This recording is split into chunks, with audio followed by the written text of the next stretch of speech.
Well, I have to say, this is a very exciting thing. My husband, Bill Muse, is very jealous that he's not sitting in this chair tonight because Verlon Thompson is one of his heroes, and he was so looking forward to doing this interview. So I'm the pinch hitter, and I'm very excited to be here myself. Well, if we need to talk about credentials, tonight's guest artist has been establishing his for more than 30 years. Just to give you a few highlights, Verlon Thompson has written hit songs recorded by Jimmy Buffett, Alan Jackson, Dierks Bentley, Anne Murray, the Nitty Gritty Dirt Band, Kenny Rogers, Randy Travis, Dale McCoury, Sam Bush, Trisha Yearwood, Pam Tillis, Susie Boggess, Barbara Mandrell, Tracy Bird, Guy Clark, Jerry Jeff Walker, and Rambling Jack Elliott, just to name a few.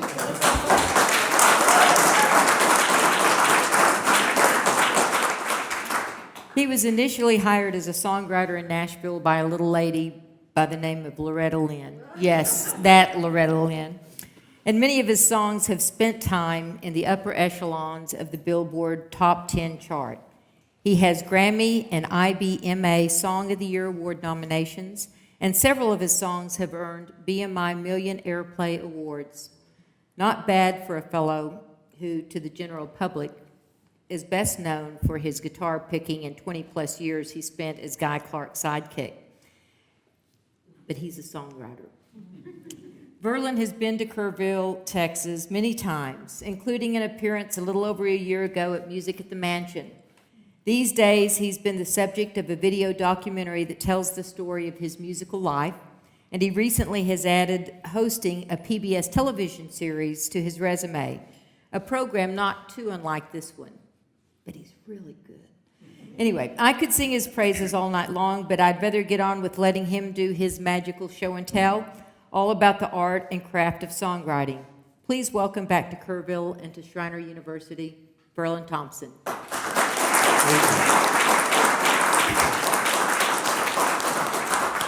So Verlon, kick us off with a song. Your pick. Well, I'll start you off kind of like, I start off most nights like this, because most of my shows are not really shows, they're conversations. Okay, it's a one-sided conversation, but what I try to do is just explain to you guys how I got here, where I started, and how it all came to be, and it takes all night to tell it. But I start off like this, and I'll try to do the short version because it can get long. The first thing I do is I usually walk out into the audience, and they panic. And I tell them, don't panic, I'm just checking you out to see what I've got to work with tonight, you know. And I tell them it's okay if they don't know anything about me. It doesn't matter because by the end of the night, they're going to know all about me. And then I kick into this song.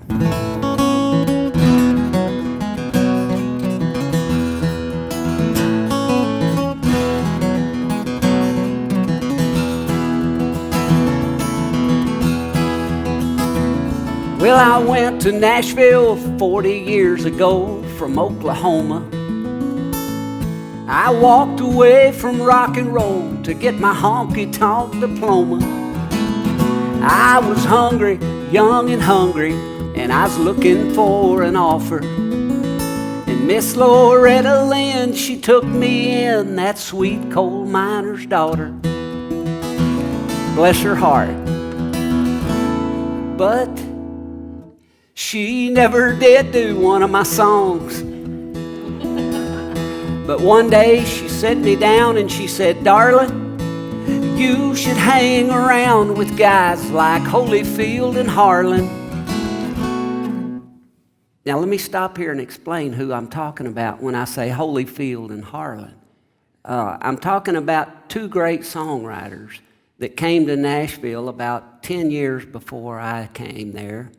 The first being Waylon Holyfield. Waylon Holyfield wrote a bunch of big hits. The one you might remember the most is Could I Have This Dance for the Rest of My Life? That's Waylon Holyfield. And when I say Harlan, I'm talking about another great songwriter that came down from Detroit City, a guy named Harlan Howard. Harlan wrote songs like, well, Harlan wrote everything that Waylon Holyfield didn't write. So between the two of these guys, for about 10 years, they just dominated the charts. And that's why Loretta Lynn set me down in a chair and said, now, darling, you should hang around with guys like Holyfield and Harlan. She said they go to lunch and they smoke cigars and they don't drink a glass of brandy. She said they write big hits and they leave big tips and spend their evenings with their families, which sounded perfect to me. Oh, but I'm glad she didn't tell me just how far I had to go. In this show we call the business, in this business we call show.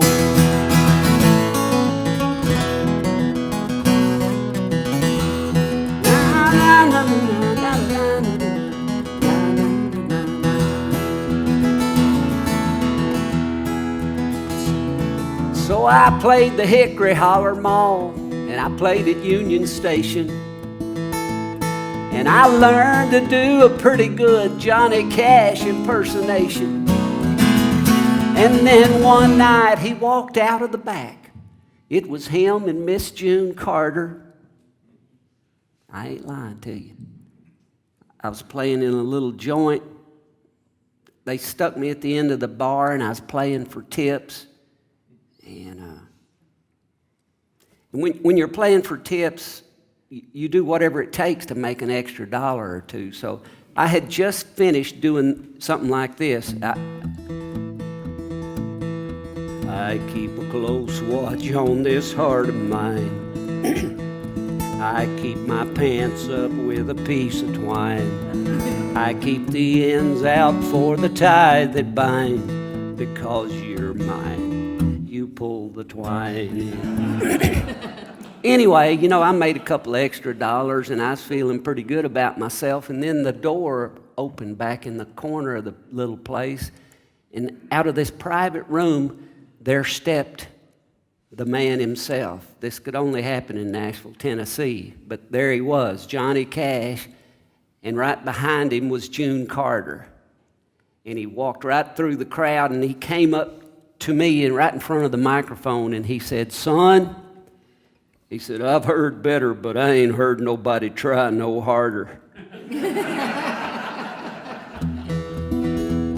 Then one night he walked out of the back. It was him and Miss June Carter. And he said, son, I have heard better. Yeah, but not one who tries harder. So I put that in my bio. I told everyone I know. I said, man, I'm in this show we call the business. It's a business we call show.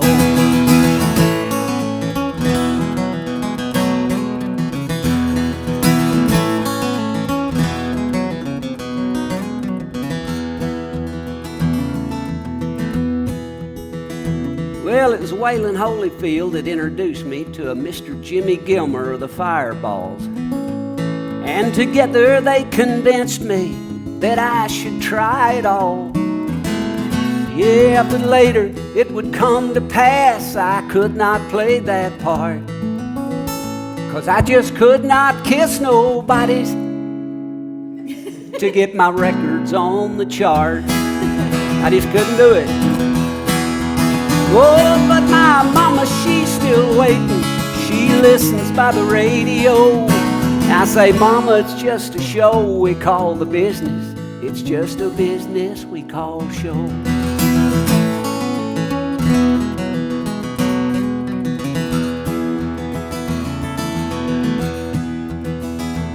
So here's to all my music brothers out there and my music sisters too. Here at home and on the road, this one goes out to you.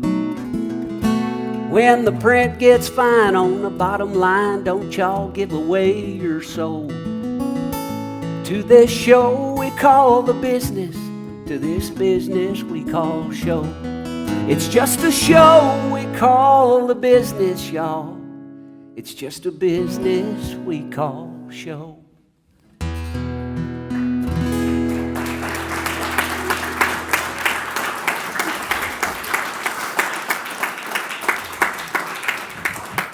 So that about covers it. Good night, ladies and gentlemen.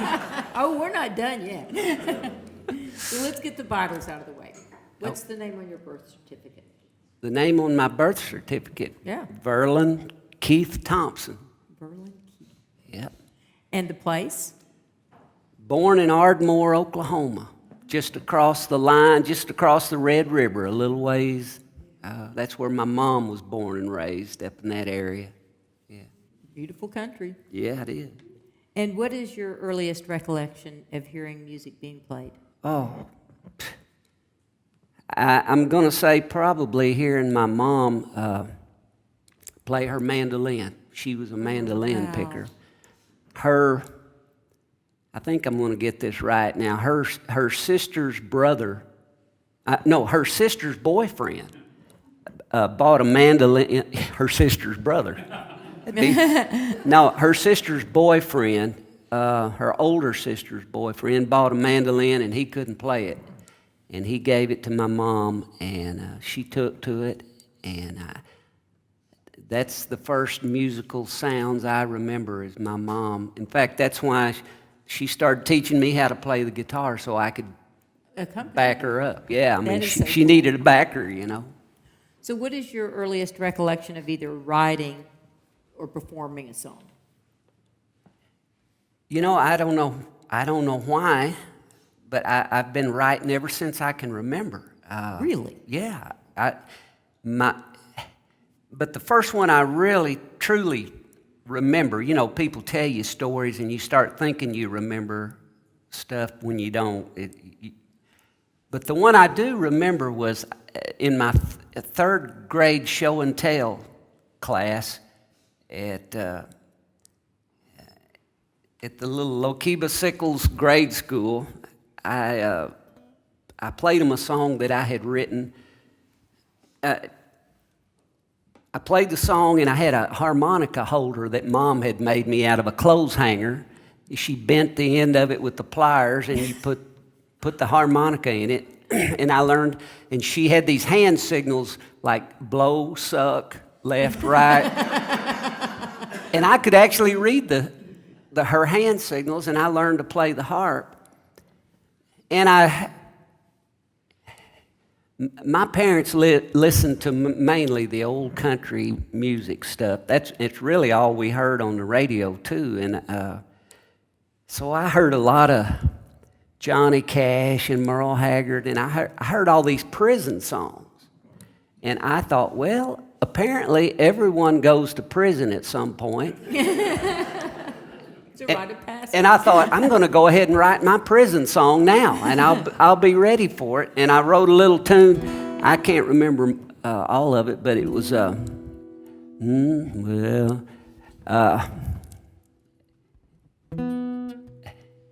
okay, I'm in the third grade, and I'm singing about when I was a young man. When I was just a young man, sitting on my mama's knee, she told me to always be a good boy, but her words didn't stick with me. Now I wish I'd listened, I wish I'd heard what she said. 'Cause here I sit in prison, I'm lucky that I ain't dead. Why didn't I listen to my mama? Why didn't I hear her plea? Why didn't I listen to my mama and the words she said to me? Not bad for a third grader. That is impressive.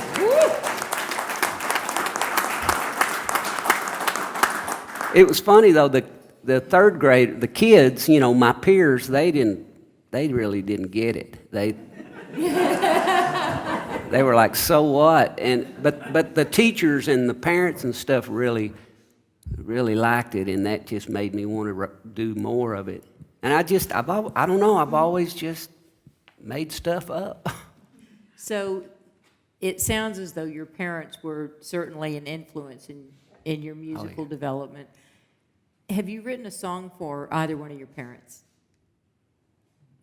One that you'd like to play for? Yes, Mary, I have. No, I actually, it didn't happen for a long time. Actually,